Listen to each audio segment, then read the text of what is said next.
my history on the wall. Sports Illustrated to, you know, a great picture of Ann Cole. Years ago, we shot the model Janice Dickinson. Here's a Women's Wear Daily cover shot when I was at La Blanca, which was like, you know, California's hot suit. You know, intermixed with some fashion illustrations. I've just been so fortunate in my career that I've worked with such amazing people. Rosemary Brantley at Otis Parsons. To this day, we still talk, we're still friends. Then I went to work for, you know, Gary Nickerson, who was brilliant. And after that, I worked with Anne and Lynn Copeland. I also worked with Linda Walkner, you know, who was a tough lady. You learn different things. You learn good and bad, and you evaluate how that kind of incorporates into your ideas and how you want to run a business and how you want to run a design staff. And then, of course, in the end, I worked for Marvin Goodman at Apparel Ventures for 17 years. He was the owner, but we kind of built a much closer relationship at the end because I wasn't working under Lynn Copeland anymore. I kind of took on LeBlanc. He kind of handed it to me because our business, once again, you know, everything's cyclical, it's up and down, and we were at a little bit of a flat point. He said, listen, I just want you to focus on this and bring it back. And then, of course, unfortunately, after we got our business back and they were primed for sale, Marvin unfortunately passed away.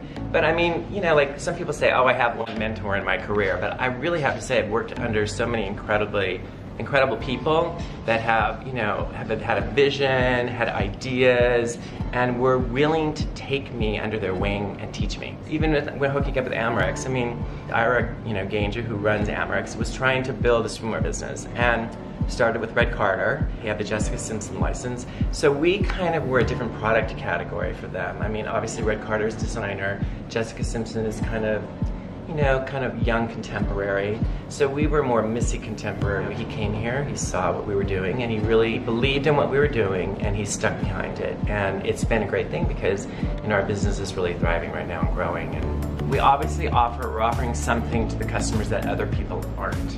You know, I think, you know, it's like my aesthetic along with the team of people that I work with that are putting a product category together that is fashion, it's quality, it's fit, and we stand behind it.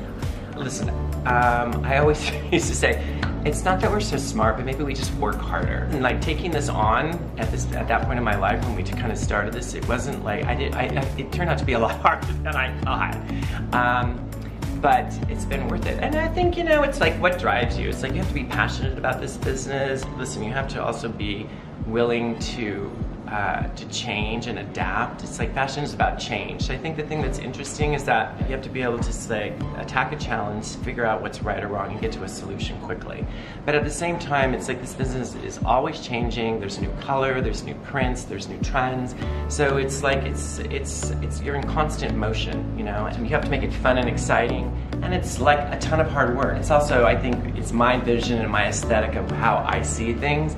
So, I mean, that's obviously a big part of it, as well as working with the merchandiser in New York, Kelly Loxton. So together, you know, we took a business that was honestly kind of, you know, on a downwards, you know, spiral, and have really brought it back.